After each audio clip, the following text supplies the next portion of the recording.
Hi, it's Kezzy, and I received some questions about Folktale, and I thought it would be best to record a video of sorts rather than typing up all the answers that could be misconstrued. So the first main question is about destroy versus place and drop or oversize. So Echt Biblio only is first ability only activates. It's an auto ability if a Folktale monster on your field were to be destroyed. This is very important for things such as Brawlzeus, which places and drop, and oversize, which if you're calling a size 3 to the field, a size 1 would be going to the drop, then it would not activate Echt Biblio.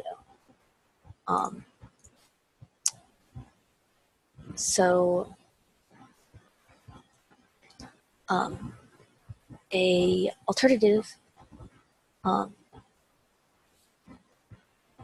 scenario that I want to go over is, what if your opponent was also playing Folktale and they had an Emma on their field and they were to play slow, slow, swallow.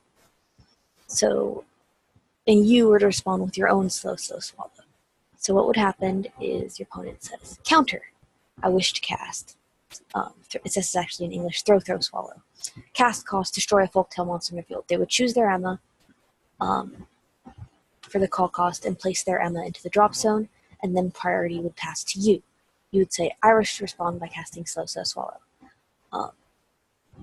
You would place your Emma into the drop zone for the destruction call cost, or cast cost, and then you would resolve in reverse.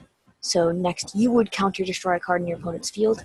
Their Emma's already gone, but you could destroy their Echt Biblio, for example. Then, after you've chosen and destroyed your target, next your opponent would destroy what they target with their spell, and then we go to auto resolution. Auto resolution has 4 things on the stack. If both items had soul and are still equipped, then you would go to, on the stack you have 2 Emma draws and at least 2 destructions that Echt Biblio would see and have the choice to pay 1 life. We'd go to turn player. Turn player would say, I wish to resolve Emma's draw, for example. If that was your opponent, then that would be their prerogative. Followed by, they may pay 1 life to put that Emma into soul. They can wait till after they see the result of the draw to do that. In addition, when they choose to resolve Emma's draw, it opens you up for a counter timing if you wanted to cast an additional slow, slow, swallow or anything else with counter. And they wouldn't be able to respond to that because their first action in the chain is already the resolution of their auto ability. So basically it would be their Emma, their Echt Biblio. Then you would choose whatever you wanted, which generally would be the draw off Emma being destroyed, and then putting her into soul. If you're wanting to see why it works this way, you can always check out the detailed rules, which show how players use an ability, show what is a play timing, and the exact text for all of these red text abilities. Next, I wanted to move on to calling Snow White Dragon defensively. So, let's say your opponent is going to attack you with a monster with Penetrate. On a lot of occasions, you want to destroy your own monster, so you will not take the Penetrate. You can't, because Snow White Dragon doesn't say only on your turn. The other dragon does say only on Emma's dragon does say only on your turn, but Snow White Dragon does not. You can call.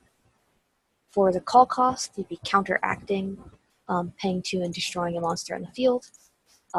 Snow White Dragon would enter.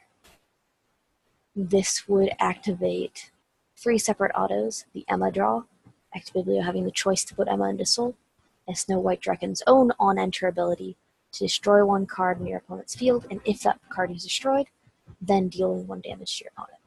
So, as long as your opponent doesn't have any autos, these 3 will tie for you, and you get to resolve those in whatever order you choose. If Thorn were coming in at the, let's say you wanted to destroy your Emma on the right, but you also had a monster in the center or on the left, you would, for the call cost, you would still choose to destroy the Emma, then Snow White Dragon would come in. Before you resolve the 3 autos, the remaining cards in the field that are size 1 or greater would be placed into the drop zone, not destroyed. Next, so paying call cost is the first thing that happens in a counter chain, because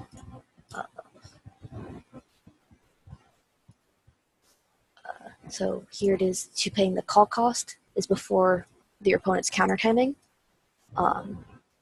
This is why Brawlzeus can't be responded to, because the call cost is paid before you even have a chance to counter.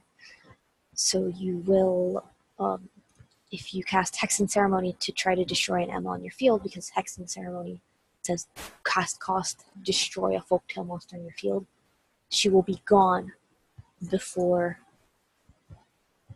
the opponent can respond to try to pop her. Does that make sense? Once you've casted this card, they cannot take away the monster you were destroying for cast cost.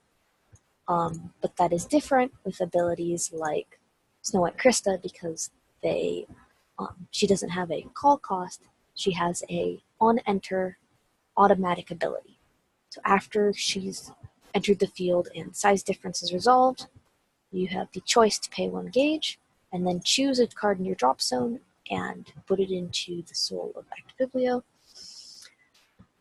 You cannot put the card paid with the gauge into the soul, but you can choose the monster she is called over.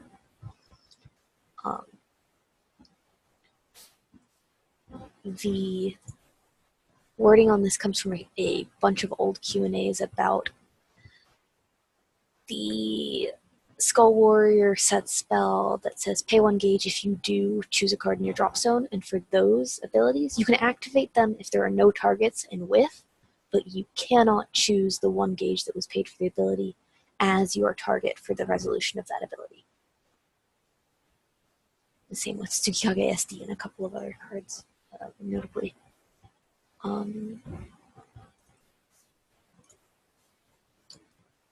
Very important, Teatime. Put up to 1 Folktale monster from your drop zone into the soul of the Folktale item on your field. Then put the top card of your deck into your gauge and draw a card. So in other words, it says up to 1. It is not necessary to have a Folktale item on your field in order to just get the charge and draw off of this. And even if it didn't say put up to 1, it says then. So the first clause is not necessary. It doesn't say if you do. The first clause of putting the soul in is not necessary to complete the charge and draw. Sleeping Beauty Dragon, Thorn. I keep on calling this Thorn. It's not Thorn. It's Thorn. When this card enters the field, choose a monster item in your opponent's field, and for this turn and the next turn, this card cannot stand. That means they cannot stand through any abilities, any card effects, or game mechanics. So I stand at the beginning of turn. This card does not rest an opponent's card.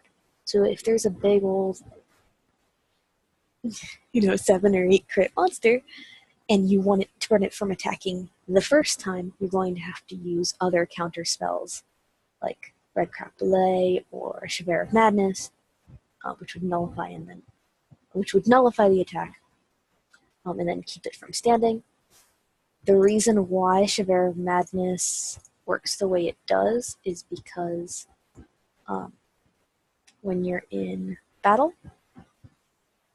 move, playtiming, choosing to attack, playtiming, this is the counter during battle. Then you determine if the attack hits, penetrate and counter attack, playtiming, double attack. So Chevere of Madness would be activating here, and says choosing a card and it cannot stand, which is way before double attack would resolve. So that's why this card would prevent a restand when it's used in battle. I mean, it can only be used during an attack. Anyway. And in addition, counterattack is effect destruction. A lot of people think counterattack is an attack because that's how it's worded in English, which makes sense.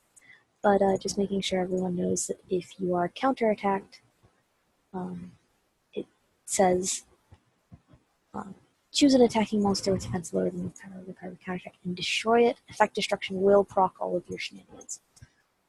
Thank you.